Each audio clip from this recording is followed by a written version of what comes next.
to see you. Nice, so good. So this is day 2 of my Advent calendar day, Christmas Advent. If you didn't see it yesterday and tune in, this is what you're missing out on. So I absolutely love chocolate as an asexual. I love my food. We love her food a lot more than sex, don't we? So this is day 2. Where are we? I'm going to try and hold it up. So basically this is day 2 and I need to open my chocolate. Oh, I love opening chocolates. It's like I'm a kid.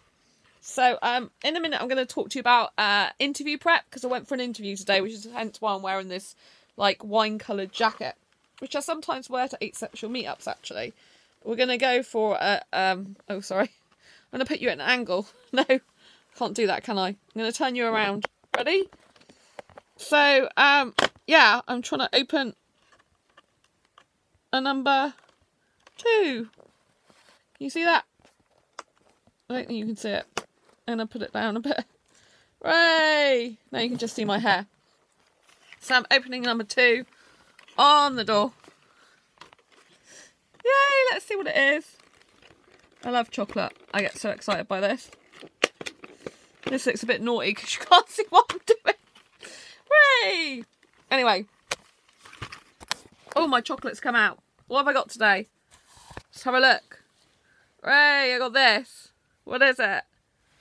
Oh, that looks like it's got a little bell on it. Look at that. Cute. I'm going to eat this. Mm. Mm mm mm mm mm. Mm mm mm mm. Mm mm mm. Mm mm mm mm mm. Absolutely love it. It's plain meal.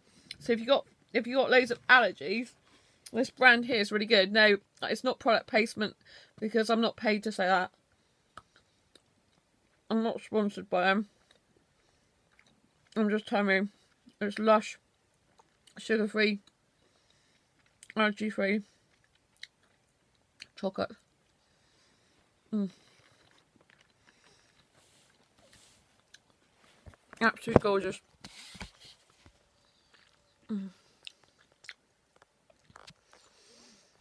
So,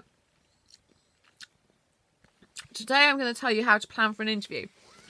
So, as well as being author of Asexual Perspectives, which is out on Amazon, I've also written a book about redundancy. In fact, it was my first book that ever came out. I'm currently redundant, but the book's brilliant. So, you know, I'm really confident this time when I'm redundant, whereas in the past I wouldn't have been so much. And the book took me 2.5 years to write as my first ever book. And it's called Break Through the Barriers of Redundancy to Get Back into Work, an A to Z how-to guide.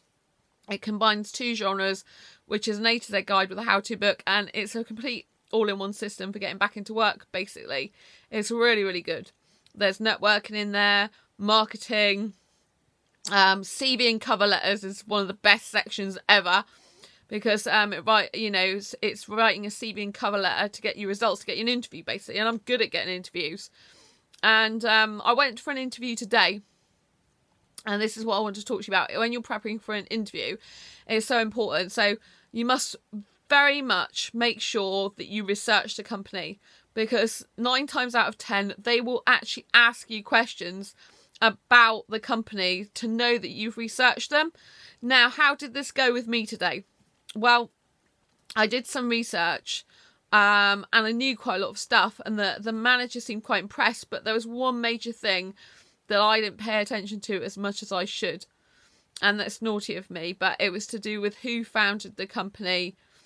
I know they've been going over 20 years, but he asked me who, how did I know how the company started up and the story behind it, and he told me the guy's name and how he founded the company, which I didn't actually know the answer. I remember vaguely seeing it on their website, the guy, but I knew how long the company had been going. I knew what they sold. I knew features like they do interest-free credit. I knew some of the materials in the products. So I knew quite a bit of stuff, which was good.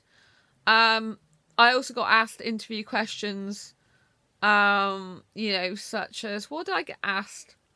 Oh, basically how I give me an example of good customer service that you've given time when you've worked under pressure. There was a question that was really interesting. That was basically about weaknesses and strengths, but it was dressed up as development. So what 3 areas do you think you excel in, basically, and what 3 areas do you think you need development? Development means more of your weaknesses. That's how they dress it up.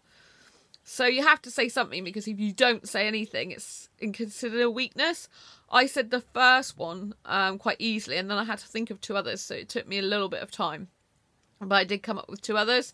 But if you don't come up with any areas for development, it makes you seem like you just know it all, and that you know that you basically don't need any help and not prepared to change.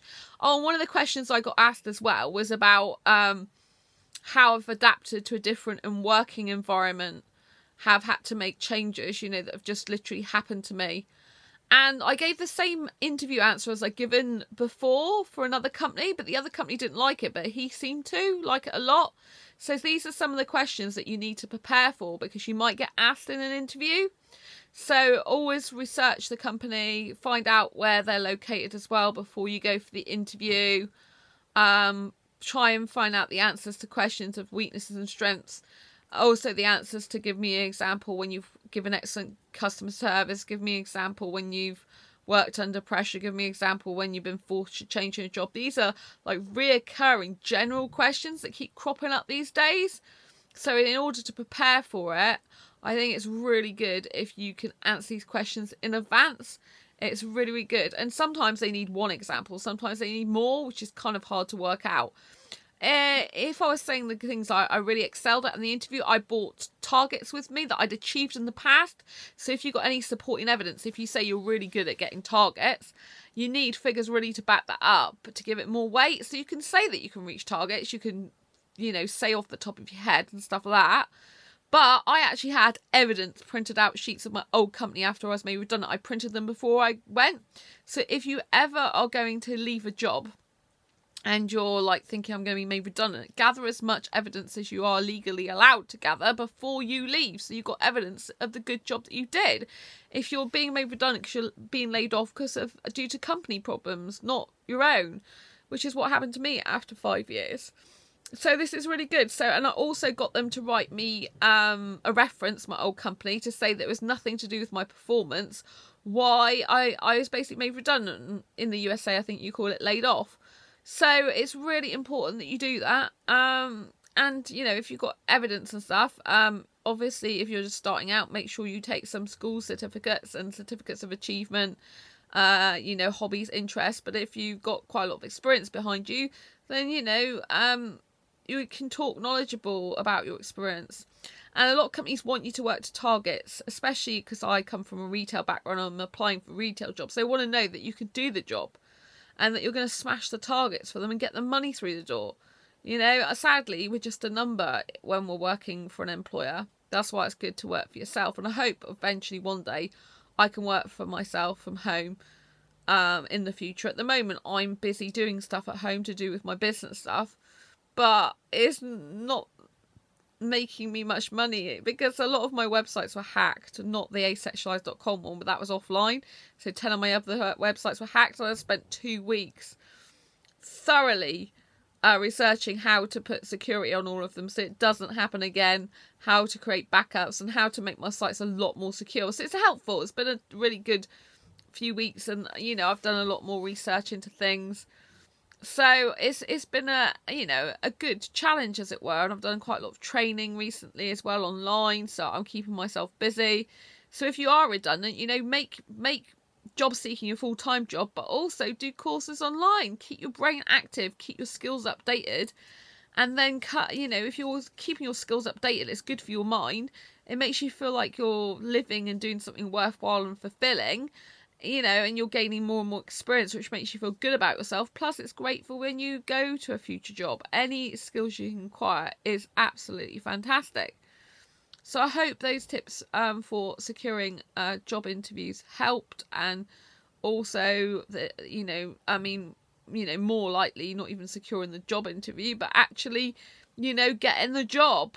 So yeah, hopefully that's answered some of your questions. In order to secure a job interview at the first place, you really should get my Breakthrough the Barriers of Redundancy book and take note of the cover letters in there. There's a simple formula I use every time, And providing I've already done work experience in that niche before, then there's no reason why I shouldn't get the job interview. You know, the cover letter, basically what you do, the secret is you just pick out stuff from the job description and the work and what they're looking for in job description, person specification, and you literally list those things in your CV and cover letter. But you must do a cover letter.